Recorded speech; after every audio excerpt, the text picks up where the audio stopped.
Hi, I'm Bill Gross. Welcome to my weekly real estate market update. We overview the news of the market as well as a theme of the week. This week, Credit Karma is really going to give you some bad karma. We're going to go deep dive and take a look at that product and more importantly, the whole genre of the loan officer-less services offered online. Before we go into that, let's take a look at the market and see where we're at.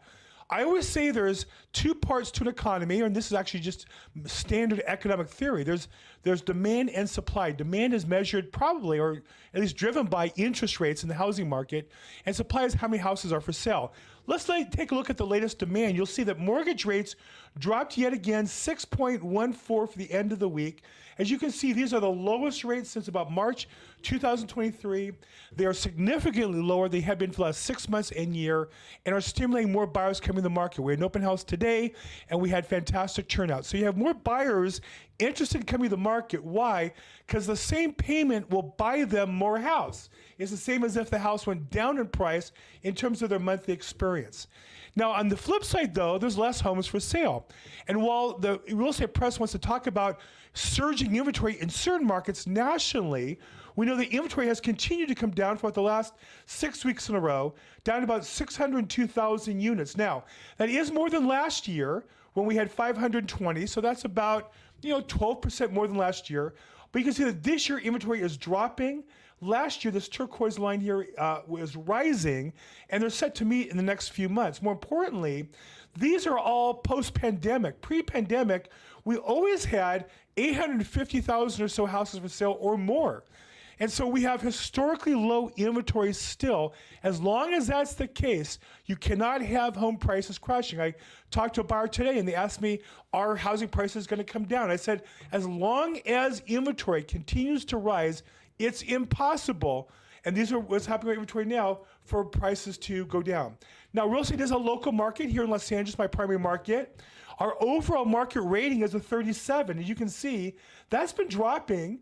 It had been 38 last month. This is from Altos Research, a great service that takes all the market factors and summarizes them. It's still a slight seller's market, and we feel that. The sellers still have the leverage, but you can see that leverage has been declining from 41 to 42 back in March down to 37 now, about 6 months later. So the market is returning more to normalizing, even though the inventory is dropping. Even here in our market, you can see, in our market, though, it's gone up a little bit from maybe 1,350, 1,400 homes to 1,541 homes currently. So our market is normalizing closer to an equilibrium, which will give more buyers a chance to bid. So overall, the market, you would have to deem that as healthy. This week, I want to take a look at, last week's theme was the goal of our government and the big corporations is to have humanless business, right? The idea will be McDonald's with fully automation. You walk in and you put in your credit card or you tap to pay, and there's robots making the burgers and robots making the fries. And the same in real estate, that government regulators and big corporations fantasize about a day when Google and Amazon and Facebook do all the real estate. The big bad realtors are out of the picture. That's the goal of the fraudulent NAR settlement. I talked about that in detail last week. One of the other areas where the goal of regulators is to make our business humanless is the mortgage industry, where the goal has been increasingly to push more and more business to these national platforms, Zillow Mortgages, Redfin with Mortgages, LendingTree, and Credit Karma. I want to do a deep dive today on one of them, Credit Karma. They're all about the same, and we'll show you how it really does not serve the customer. The regulators just want more control and have big companies control the process rather than individuals. Let's take a look. I went into Credit Karma recently. A couple of things I noticed. One is Credit Karma is owned by Intuit, which the company also owns TurboTax, QuickBooks, MailChimp, and among other products. I noticed that in the branding, it wasn't as prominent as, say, I am a QuickBooks user. If I show you on QuickBooks, my page of QuickBooks, let me just pull this up real fast. You'll see how much more prominent the branding is, right? It's Intuit QuickBooks. They're proud of being part of QuickBooks. As opposed to, I think, in the Credit Karma, it's almost like by law they have to be honest and tell you that they own it, but they quickly want to divert your attention to the other products. Why? Because this one is a dishonest, disreputable service that's not worthy of their support. What do I mean by that? Well, let's take a look. I put in the basic information that a home buyer might see in an area. This is actually their default. And it pulls up the classic 3 choices. Now, if you know sales psychology, they want to always give you no more than and give you no less than 3 choices, kind of good, better, best. Goes back to Goldilocks. We were trained on good, better, best. And in sales, the manipulative salespeople always want to give you a horrible choice, a medium choice, and then one that you think you got a really good deal by comparison. So you take a look at this, you go, well, let's see, Philo, 6.125, interesting. And then the fees are 0 versus New American, which is actually a reputable company, 6.125, but they're going to charge $12.50. Well, who wouldn't go with the 0 fee choice given those 2? Now look at another choice, better. Oh, they're not better. They're 6.625. So Credit Karma, which is a huge corporation, wants to believe of all the lenders in the world, nobody was able to get a better third rate than those choice? No. They purposely pick a horrible choice for third place. So you immediately choose between 2 rather than say to yourself, are they really giving me the best deal available? Now you have to know this is true. For example, if you know anything about these companies, they have teams of people who work every day on designing these web pages, the proper distancing, the proper font. Do we bold this? What do we bold? What do we not bold? Now there's certain legal regulations.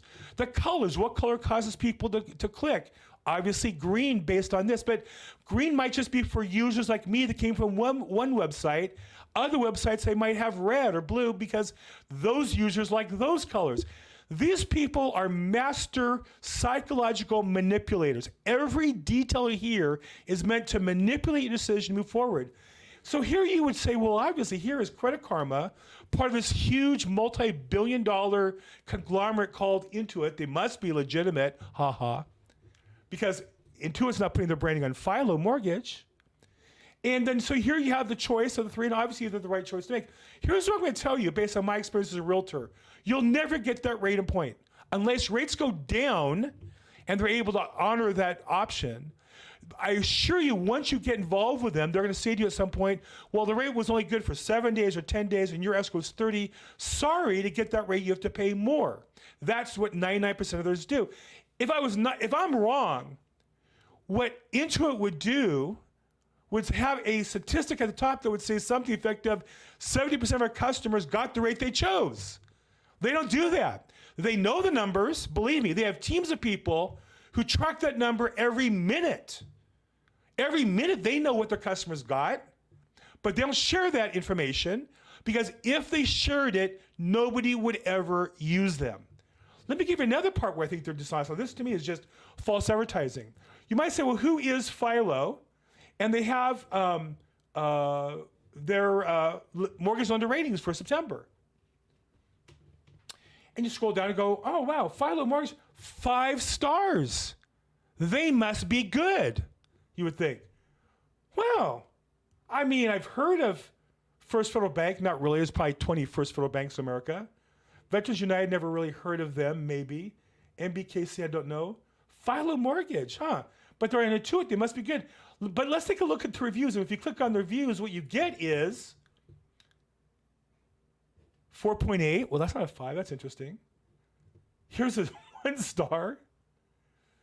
And you look at, they have 13 4 stars. They have 21 stars. So that's 5% of the customers were so disappointed. And you know, not everybody's disappointed takes the time to rate. I don't often take the time to rate because you already wasted my time with your bad service. Why would I necessarily go back and write a review? And so they have 5-star rating, but they don't have 5. It doesn't add up to 5 stars when you look at the numbers. So this is obviously just misleading using basic math.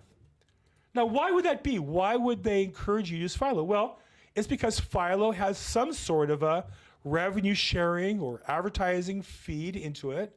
And so as long as they pay money and as long as they don't cause problems for Intuit, they're glad to do business. And here's what I'll tell you.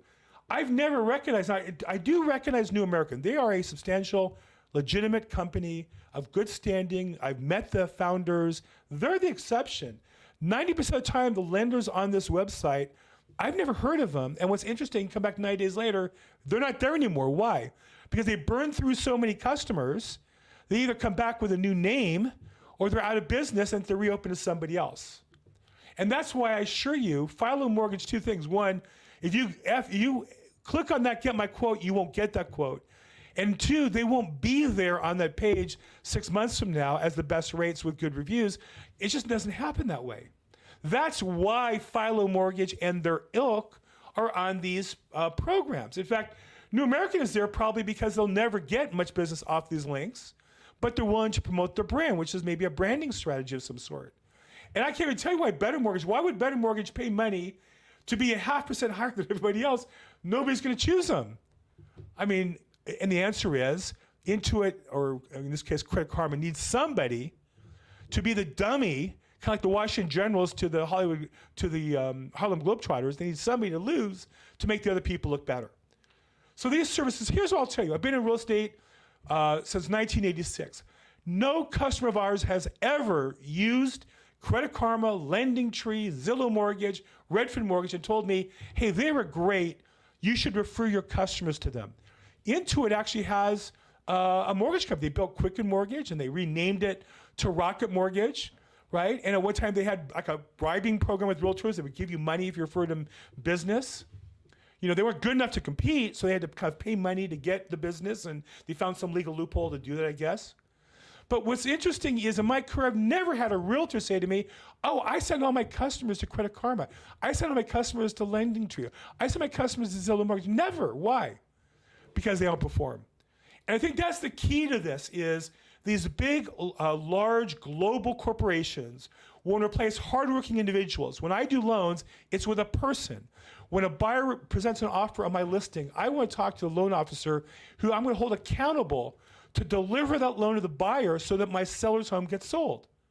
And these big faceless corporations can't deliver service on a consistent basis. Now, if they can, like the medical system, drive all the entrepreneurship out and make the entire mortgage industry more like the post office than it is now, then these big corporations will forever be able to dominate the market, kind of like Facebook and Amazon and Google online. That's the goal.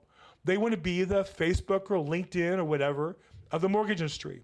And for those of us who are professionals and those of us who are consumers who want good service, we need to see through these services as the scams they are, the unaccountable failures they consistently are, the uncompetitive nature they are, and make sure we give our business to people who deserve it and work for it every single day. Okay, so that is my bit on Intuit. Let's go a little further into news for the week, and this one's a good one. I have a kind of a standard running chapter, which is big corporations that are cheating you all the time. The latest is TD Bank.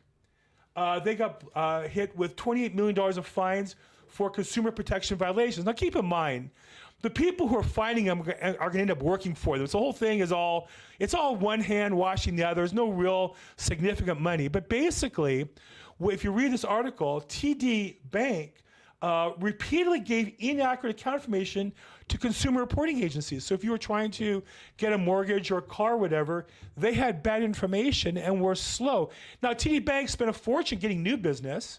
They advertise on TV and online. I think they sponsor the Boston Celtics. Speaking of evil organizations, they sponsor the Boston Celtics arena. They have plenty of time to get new business, but these companies never have enough time to have the customer support to clean up their own messes. And so here we have the Consumer Finance Protection Bureau finding them, giving them a slap in the wrist of $28 million. Probably you have 10 times that in frustrated consumers and wasted time, but there you go. That's the nature of our regulations today, and big corporations, TD Bank being the latest. Another in the news, a culprit behind the housing market shortage of entry-level homes. One of the things that the National Association of Home Builders says is that with all of the regulations, it's only economical to build bigger houses, because if it costs so much to build one house, you need more revenue per house to cover those regulatory costs. And so what happens is you have more homes being built in the medium and higher sizes than the market would otherwise choose, not enough in the entry-level position. And so this is another area that causes home ownership to go down.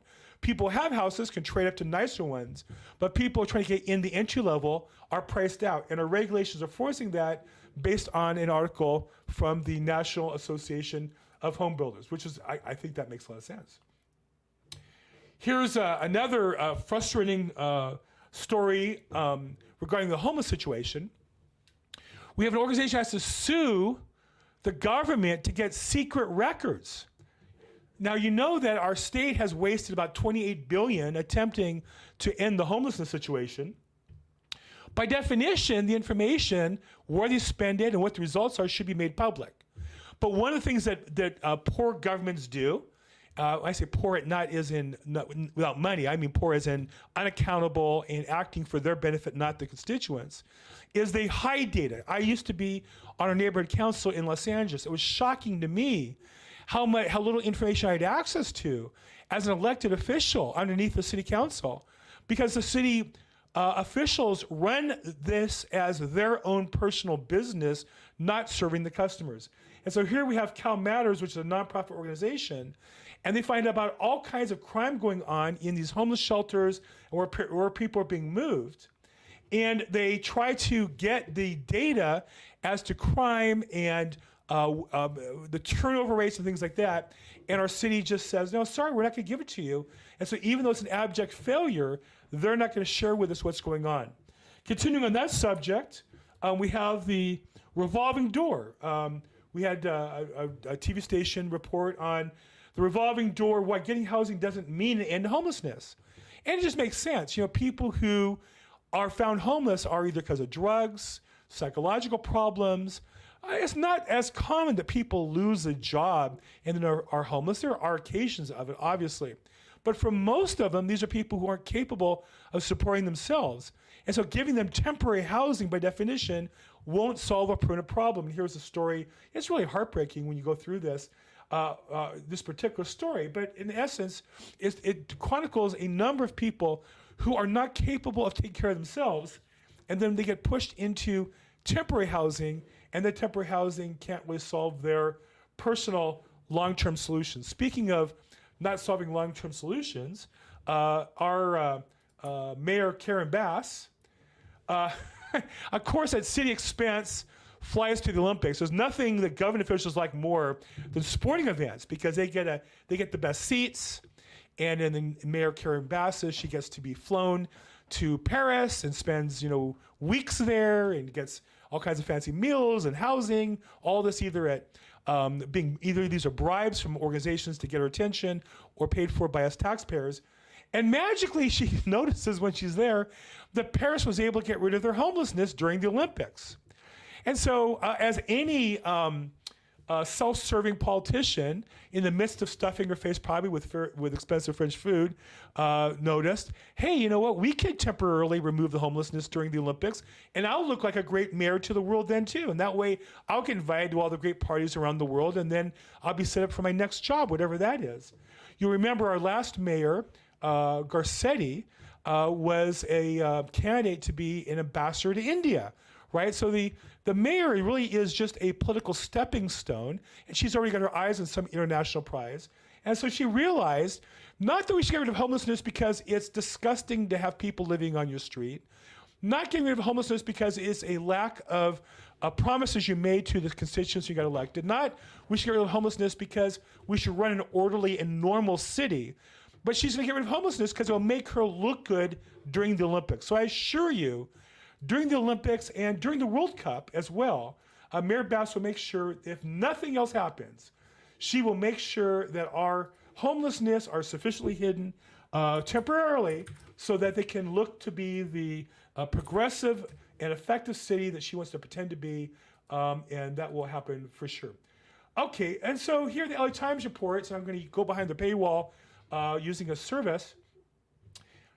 Now there's a new proposal to end homelessness, and it's only cost $20 billion. Hey, we spent $28 billion. We don't know where the hell that money went, and homelessness got worse. But you know what? We can solve the problem during the Olympics. Oh, and by the way, we can solve it for good if you give us another $20 billion of yours to spend. These people, City of Los Angeles government is just, I mean, the audacity. The end homelessness would need more than double its projected spending in the next decade, according to draft analysis. They don't put an actual number. They don't want to. I didn't share this. I'm sorry. Here you go. The under the radar proposal to end homelessness in Los Angeles for $20 billion. The LA Times puts this as news. If we know why the LA Times is failing, it's just become the in-house organ for the mayor's office, and they just run whatever propaganda the city wants. But rather than say, where was the last $20 billion you spent? What did that do? How come homelessness went up, not down? They actually write an article saying, for another $20 billion, that's what's going to take to solve homelessness.